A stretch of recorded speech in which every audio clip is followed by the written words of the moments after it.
حسام حسن مش عاجبه الجماهير المغربيه ورايح على ارضهم وفي وشهم فيس تو فيس كده بيقول لهم ايوه انتوا ما انتوش عاجبني. ايه يا راجل البجاحه دي كلها؟ ما هو اصل حسام حسن كان فايز يوميها على بنين، العملاق البنيني، هذا عملاق القاره الافريقيه واحد مرعبين العالم، عنده 12 لقب افريقي وبسم الله ما شاء الله مدجج بالنجوم. عندك الدفاع واحد بيلعب في الريال والتاني بيلعب في الباريس، وثلاثة من بتوع نص الميدان بيلعبوا في السيتي لوحدهم كده.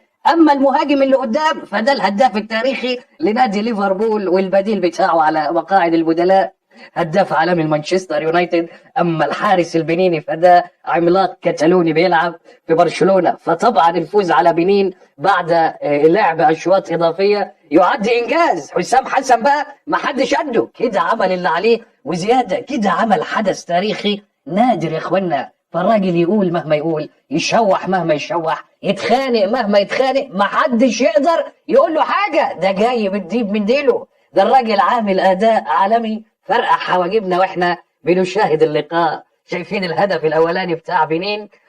الحارس الاولاني ديالنا الشناوي عمل 1 2 مع مهاجم بنين، اداله باص ثرو عالمي، اتردت عليه، اترشقت له في الزخنيبه الشمال مش اليمين ورا قفاه، ورا القفا عدل الشناوي في الزخنيبه الشمال بتاعه المرمى. امن القفا اخويا، امن القفا. اما حتى الهدف الثاني ياسر ابراهيم لعبها بدماغه من غير ما يبص للمرمى، اقسم بالله. بص في الاعاده كده هي مرفوعه، عمل براسه كده يتفاجئ ان هي رشقت في الجول، بيسجل بقى فاهم. ماشية كل معانا مسطورة والرجولة عندنا مقاولة. عملها كده من غير ما حتى يبص، بيسجل بقفاه. بقينا بنسجل اهداف بقفانا يا اخوانا، هدف بالقفا. هي عايزه ولما تبقى عايزه ما تسالش فايزه. وفي الخواتيم بقى ابو صلاح المنتخب البنيني المرعب متقدم ومندفع وسايب مساحات، ويروح ما بعدك روح بقى اما التعادل او الخروج كلها زي بعضها. مرتد ابو صلاح لوحده وشاط، لا نشن ولا ركن ولا اي حاجه، ربك كرم، راحت للحارس البنيني في الزخنيبه اللي في النص. طبعا بعد هذا الاداء الروعه الجميل ما حدش يقول لحسام حسن تلت التلاته كام. انت فزت على العملاق البنيني بعد ما لعبت معاه ركلات، او بعد ما لعبت معاه عفوا وقت اضافي، ويعني الليله لغنغه بقى، والراجل اثبت ان هو عمل اللي ما حدش عمله. فيروح بقى يشوه عادي، يتكلم عادي. وبنين اغلب اللقاء ند بالند يا ابو كباتن، واخد بالك؟ بنين ند بالند معاك. فالراجل بقى راح يشوح للجماهير المغربيه ويزعق لهم ومتعصب. قال ايه؟ بيقول لك في بعض من الجماهير المغربيه شجعت البنين.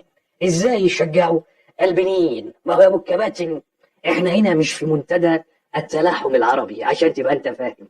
احنا هنا اخويا بيتقال علينا منافسين رياضيين. يعني لو المنتخب المغربي هيقابل المنتخب المصري يقال حينها عن المنتخب المصري المنافس. عارف المنافس دي معناها ايه؟ ويقال عنه ايضا الخصم، خصم المنتخب المغربي. ابحث كده عن معنى خصم في اللغة العربية وقواعدها هتعلم. بس احنا مش بنحارب، احنا بنلعب كرة قدم، فمنافسين. فوارد جدا يكون في من الجماهير المغربية ما هو يتمنى خروج الأسماء الكبيرة المرشحة عشان أنا اللقب يبقى بتاعي. وارد جدا. يعني أنا كمشجع مصري أتمنى خروج كل المنتخبات الكبيرة، الأسماء الكبيرة في البطولة، عشان الطريق يبقى أسهل وممهد ليا ومضمون أكتر.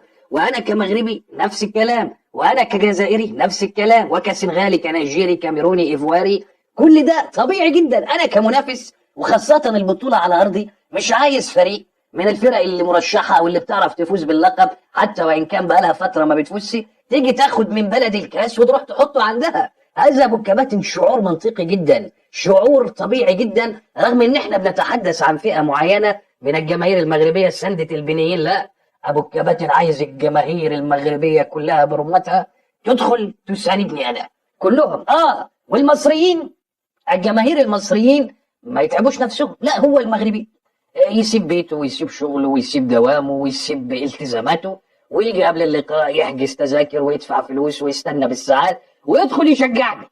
ده ابو الكباتن. وايه بقى كله؟ يعني كل الجماهير المغربيه في جميع اللقاءات تدخل تبقى مقفله الاستاد تشجيعا للمنتخب المصري. الله، طب الجماهير المصريه دي لكم فين يا ابو الكباتن؟ لا مش فاضيين، او التكلفه يا اخي غاليه هيجوا من هنا لهناك. انما المغربي لا، ده لازم يجي، ولما يجي يقفل الاستاد خلي بالك ويشجعني، ما يشجعش حد قصادي خالص. يا راجل احنا مش عايزين بجاحة، مش عايزين بجاحة وقلة انضباط. بلاش اقول كلمة تانية، واخد بالك؟ قلة انضباط. ده ممكن يبقى فريقين من نفس البلد، مثلا اهلي وزمالك عندنا يلعبوا في بطولة قارية، يقوم مثلا الزمالك يفوز في ربع النهائي ويوصل لنصف النهائي، فيبقى الاهلي بيلعب في الدور ربع النهائي مع فريق تعبان، مثلا فريق الهولوبولو الزيمبابوي، فريق على الله حكايته. انا كمشجع لو زملكاوي هشجع الفريق الثاني، هشجع الفريق الاضعف لان عايز اوصل للنهائي. لو جه قابلني ده من نفس البلد بقى، من نفس البلد هما الاثنين، حتى لو ده مش بيعترف بقى، وسيبك من التجميل بتاع الاعلام واصل ده بيمثل البلد، لا يا اخويا انا بجيب لك من قلب الشارع. انا ببقى قاعد في الكافيتريات والقهاوي وشايف الجماهير، لا الاهلاوي عايز الزمالك يكسب، ولا الزملكاوي عايز الفريق الاهلي يكسب. ده بيحفلوا على بعض لما واحد فيهم يخسر من ليه؟ منافس يا ابني. انا من مصلحتي لو انا زملكاوي وهقابل الاضعف، ما قابلش الاهلي اللي معقدني في حياتي. لو انا زملكاوي الزملكاوي هيقول كده، اقابل فريق حظوظي انا اعلى في الفوز، ولا اقابل فريق الحظوظ متساويه مثلا او هو اعلى في فئه كبيره. بل الاغلب بتحسبها كده. منتخب مصر رغم ظروفه في البطولات القاريه، المنتخب الاول هو بيبقى رخم مع المنتخبات الكبرى، ما تعرفش دي ازاي، هي بالبركه كده. زي ما محمد علي المعلق المصري في نهايه ختام مصر والبنين قالها، حسام حسن ما غيرش لحد دلوقتي، هو قال كده سابهم بالبركه، اصل هي ماشيه بالبركه. فما تعرفش في حاجه كده مع المنتخبات الكبيره ممكن نتعبهم، ممكن نزهقهم، رغم ان ده ما عادش بيحصل مؤخرا قوي زي الاول يعني. فوارد جدا يكون في مشجعين مغاربه عايزينك تخرج، هل تلوم عليهم؟ ايه المشكله يعني؟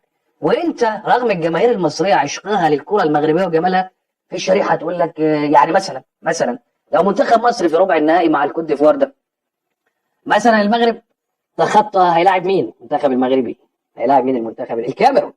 لو ضرب الاسود الكاميرونيه مثلا، ده انا بفترض معاك، واحنا لو فزنا على كوت ديفوار هنقابل المغرب في نصف النهائي، واخد بالك؟ او لو احنا مثلا، خلينا اعكسها لك، اللي فزنا على الكوت ديفوار ووصلنا نصف نهائي، وكان اللي هيفوز من المغرب او الكاميرون مثلا هيقابلنا، هتلاقي ثلاث ارباع الجماهير المصريه بتقول لك المغرب يطلع. انا بجيب لك الحقيقه. يقول لك كده، انا عايز الاقل، انا مش عايز المغرب اقوى من الكاميرون، اسماء، تصنيف، نتائج اخيره، كل شيء، واحنا هنضحك على بعض. فالمشجع عفوا بل شريحه كبيره، بل ستكون الاغلب هتقول لك يا ريت المغرب يخرج عشان انا مش عايز الاقوى، انا ده منافس في الاول وفي الاخر. فانت بتلوم على المشجع او بعض المشجعين اللي انت وجميع المصريين وغير المصريين اعترفوا من بدايه البطوله انهم كان لهم السر الاكبر في وصولنا لهذا الدور. من نجاك من خساره او تعادل مهين في البدايه امام زيمبابوي هو الدعم الكاسح الرجولي للاسود في المدرجات، ومن خرج بك في بر الامان او لبر الامان امام بافانا ساوث افريكا كان برضه الاسود.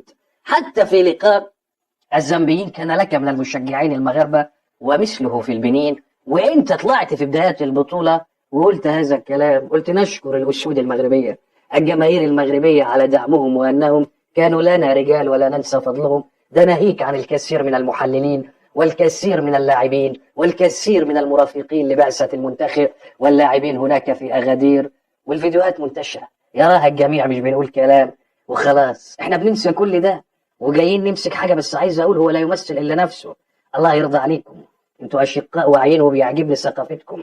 حسام حسن ليس مصر، هو فرد من مصر، صحيح يقود منتخب مصر لكن هو فرد من مصر اهو، طلع عمال اديله من المناء يا خيار. وكثير من الاعلاميين الكبار قوي طلعوا لموه، وكثير من الافراد العاديين والصفحات العاديه طلعوا هاجموه. فالله يرضى عليكم، بتضايق من حته اللي ياخد العاطل بالباطل، ده لا يمثل الا نفسه اخويا، ليس هو مصر ال 120 مليون، بس عشان نكون واضحين، بس بنرد عليه. وما دام هو لبص وقلبش وشنكح كتير شكله مش هيعمر معانا كتير. وخد بالك حسام حسن ليست هذه اول حادثه، هو بيهاجم حتى جماهير الخصوم ومدربين الانديه ما كان بيدرب في الدوري المصري، وطلع زعق قبل كده وانفعل على الجماهير المصريه بعد ما خسر 2 من اوزبكستان، وقعد وهاجم اللعيبه بتاعته، وقال على مصطفى محمد المهاجم الاول عندنا ربع محترف. فهو كده خلي بالك، يعني هو بيخبط في كله، مش لحاجه معينه بس، دي معلومه عشان تبقى انت عارفها. انما هذا لا يجوز.